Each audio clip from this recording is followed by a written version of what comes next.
मैंने राजकुमार को खुद अपनी आंखों से भेड़िए में बदलते हुए देखा है। ये क्या बोल रहे हो? वो एक राजकुमार है, तुम उसको ऐसा बोल भी कैसे सकते हो?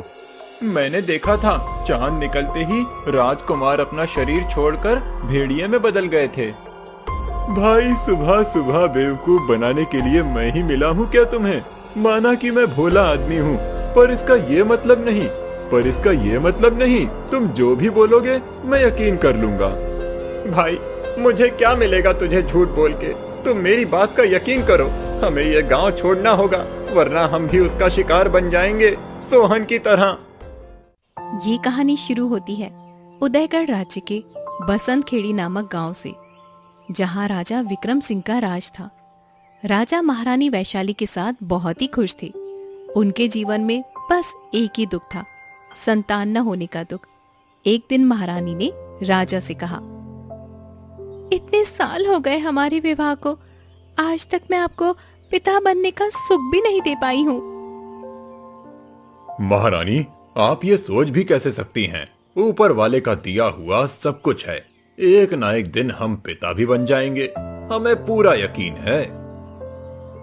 महारानी ने मन ही मन सोचा, मैं जब भी महाराज से संतान के बारे में जिक्र करती हूँ, ये हमेशा यही बोलते हैं, इनकी उम्मीद कम नहीं होती और मेरी टूट चुकी है, अब मुझे ही कुछ करना होगा। इतना सोचते हुए रानी वहां से उठकर बाहर की तरफ जाने लगती है। सोने के समय आप कहाँ जा रही हैं? नींद नहीं आ रही, बालकनी से चांद दिखता है, बस उसी को देखने जा रही हूँ। इसे देखने से मुझे सुकून मिलता है। रुकिए, हम भी आपके साथ चलकर चांद देखते हैं। आप पूरे दिन के थके हुए हो, आप आराम करो, हम कुछ ही देर में वापस आ जाएंगे। महारानी बाहर निकली, उन्होंने अपना घोड़ा लिया और जंगल की ओर चल दी। रात गहरा गई थी, महारानी का घोड़ा सर पर दौड़ रहा था। वहां एक जगह जाकर महारानी ने घोड़ा रोक दिया। ये जगह ऐसी थी जो देखने में बहुत पुरानी और डरावनी लग रही थी। महारानी ने मन में कहा, ये जगह कितनी ज्यादा डरावनी है, परंतु मुझे अंदर जाना ही होगा। वो अंदर चली गई। वहां एक तांत्रिक हवन कुंड के सामने बैठा हुआ था। आहट सुनकर उसने अपनी आंखें खोली। आज मेरे द्वार पर महारानी क्यों आई हैं? राजमहल वालों ने तो मुझे बसंत खेड़ी गांव से निकाल दिया था, अब क्या तुम मुझे इस खंडर में नहीं रहने दोगी? आपको बसंत खेड़ी से निकाला, उसमें मेरी कोई गलती नहीं थी। पूरा गांव आपके अंधविश्वास पे भरोसा करने लगा था। पूरा गांव भगवान को छोड़ के आपके पास आने लगा था। लोगों के दिल से भगवान जैसे दूरी हो चुका था। इसलिए महाराज ने आपको बसंत खेड़ी से निकाल दिया, ताकि लोग फिर से मंदिर जाने लगे। अब यहाँ क्या लेने आई हो? मुझे आपकी मदद चाहिए। कैसी मदद? मुझे संतान चाहिए।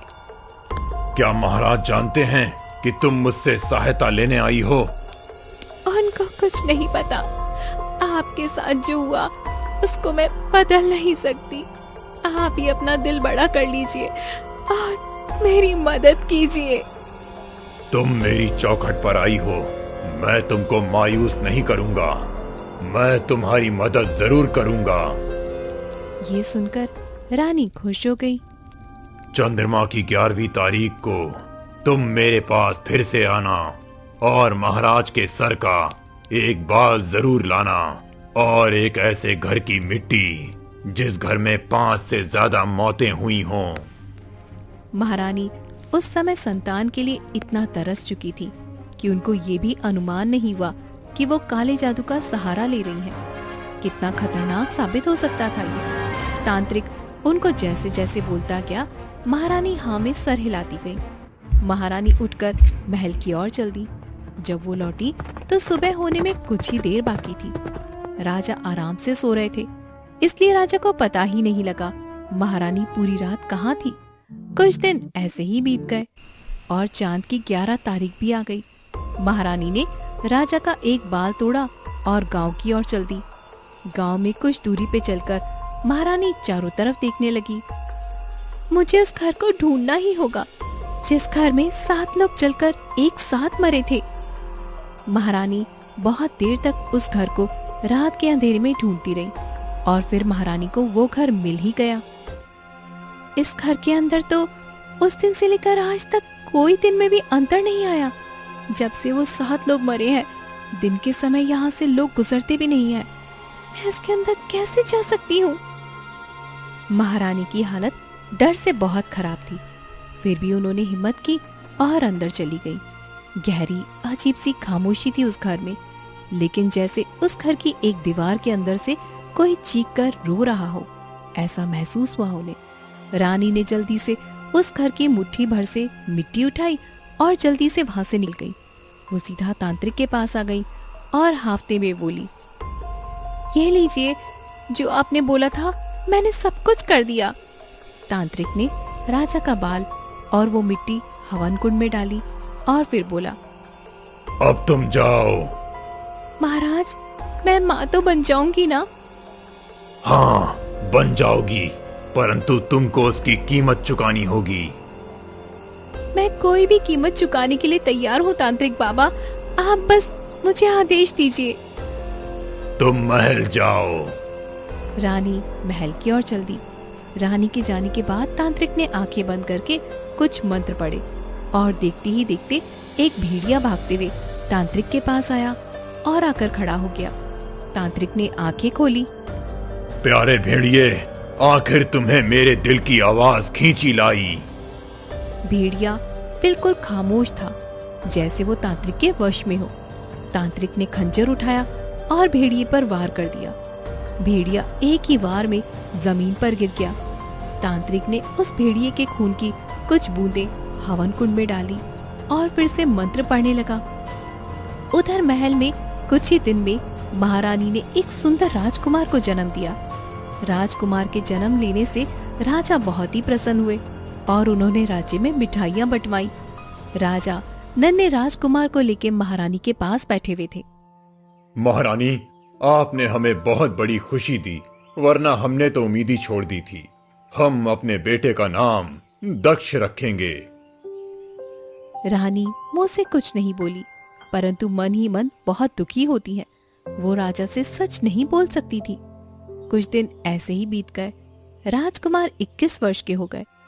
एक शाम जब सूरज ढलने लगा तो राजकुमार को अपने शरीर में एक बेचैनी सी महसूस हुई। ये अजीब सी बेचैनी कैसे है? मुझे अजीब सा क्यों लग रहा है? राजकुमार अपने कक्ष में आए। उनकी आंखों के सामने अंधेरा छाने लगा। देखते ही देखते उनके हाथ भेड़िए में बदल गए और फिर पूरा शरीर। राजकुमार ने खुद को दर्पण में देखा तो वो चीख पड़े, ये मेरा शरीर भेड़िए में कैसे बदल सकता है? राजकुमार हाथ पैर मारने लगे, परंतु कुछ नहीं हुआ। वो ऐसे ही भेड़िए बने रहे। तभी एक सेविका राजकुमार के लिए भोजन की थाली लेकर आई। उन्होंने जैसे ही राजकुमार के कक्ष में भेड़िए को देखा तो उनके मुंह से चीख निकल गई, महारानी, महारानी, राजकुमार के कक्ष में भेड़िया है। वो सेविका बाहर की ओर दौड़ती, उससे पहले ही राजकुमार भेड़िए ने सेविका को दबोच लिया और अपने नुकीले दांतों से उसको खाने लगा। देखते ही देखते राजकुमार ने सेविका को पूरा खा लिया। रात पूरी ढल चुकी थी। सुबह का सितारा जैसे ही आसमान में चमका, राजकुमार अपने असली हुलिये में आ गए। सामने सेविका की कुछ हड्डियां पड़ी हुई थी, जिसको देखकर राजकुमार की आंखों से आंसू आ गए। क्या हुआ था मेरे साथ? कल रात को मैं इंसान होकर भेड़िए में क्यों बदल गया था? क्यों मैंने उस सेविका को खा लिया? राजकुमार अभी इन सब में उलझे हुए थे कि तभी महारानी उनके कक्ष में आई। आज हमारे राजकुमार जल्दी उठ गए, क्या बात है? महारानी की नजर सामने पड़ी हड्डियों पर पड़ी तो महारानी भी सहम गई। राजकुमार का चेहरा खून से सना हुआ था। रानी का सर एक पल को चकरा गया। राजकुमार, क्या ये सब क्या है? ये किसकी हड्डियां हैं? बोलो राजकुमार। राजकुमार ने सारी बातें अपनी माँ को बता दी। जिसको सुनकर महारानी को समझने में एक पल भी नहीं लगा कि उस तांत्रिक बाबा ने जिस खतरे के बारे में बोला था।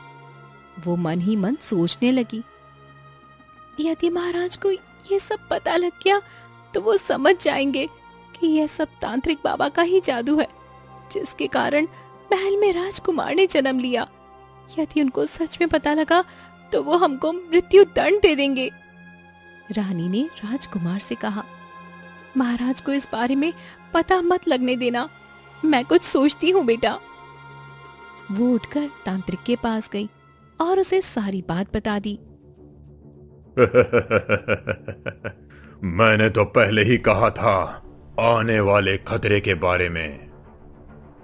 मेरा बेटा भेड़िया बन जाएगा, आपने ये तो नहीं कहा था।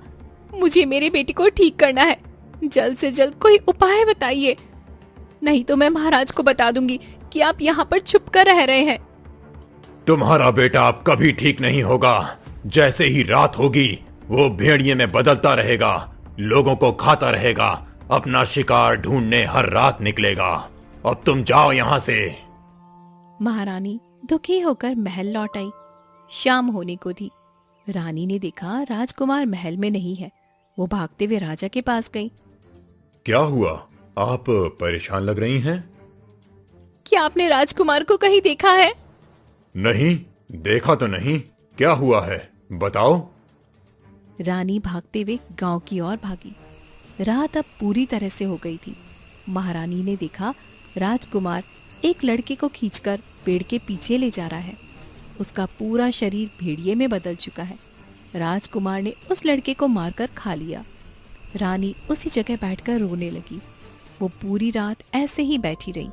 सुबह होते ही उसके कान में 2 लड़कों की आवाज पड़ी।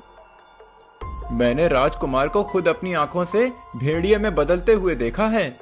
ये क्या बोल रहे हो? वो एक राजकुमार है, तुम उसको ऐसा बोल भी कैसे सकते हो? मैंने देखा था, चांद निकलते ही राजकुमार अपना शरीर छोड़कर भेड़िए में बदल गए थे। भाई, सुबह सुबह बेवकूफ बनाने के लिए मैं ही मिला हूँ क्या तुम्हें? माना कि मैं भोला आदमी हूँ, पर इसका ये मतलब नहीं। तुम जो भी बोलोगे मैं यकीन कर लूंगा। भाई, मुझे क्या मिलेगा तुझे झूठ बोल के? तुम मेरी बात का यकीन करो, हमें ये गांव छोड़ना होगा, वरना हम भी उसका शिकार बन जाएंगे, सोहन की तरह। रानी ने देखा लोग डर के गांव से भागने लगे हैं।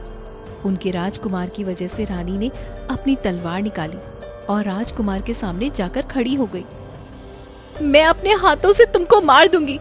जो गुनाह मैंने एक संतान को पैदा करने में किया था, उसकी सजा ये गांव नहीं भुगतेगा, कभी भी नहीं। रानी ने तलवार उठाई तो राजकुमार झुककर उनके कदमों में बैठ गए।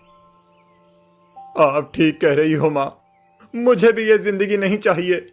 आप अपने हाथों से मेरा सर धड़ से अलग कर दो, मेरे लिए ये सबसे अच्छा होगा। रानी और राजकुमार की आंखों में आंसू थे। तभी राजा वहां पर आ गए। उनके साथ साधु बाबा भी थे। हर समस्या का समाधान मरना या मारना नहीं होता। दुनिया में हर जादू का तोड़ है। आप यहाँ पर कैसे? हमने ही सबसे पहले राजकुमार को भेड़िया बनता देखा था और हम साधु बाबा के साथ उसी का तोड़ निकाल रहे थे। साधु बाबा ने एक लाल रंग की जड़ी राजकुमार को देते हुए कहा, इसको तुम खा लो। आज के बाद काली शक्ति तुम्हारा शरीर हमेशा हमेशा के लिए छोड़ देगी। राजकुमार ने वो लाल जड़ी बूटी अपने मुंह में रख ली। अचानक राजकुमार के शरीर से काला धुआं निकलने लगा, जिससे राजकुमार चीखने लगा। कुछ ही देर में राजकुमार के शरीर से सारी बुरी शक्ति निकल चुकी थी। महारानी ने शर्मिंदा होते हुए राजा से कहा, मुझे माफ कर दीजिए महाराज, मुझसे बहुत बड़ी भूल हो गई है। आपने वही किया जो एक स्त्री अपनी संतान के लिए करती है। मैं आपको माफ करता हूँ। फिर राजा, रानी और राजकुमार तीनों खुशी खुशी महल की ओर चल दिए।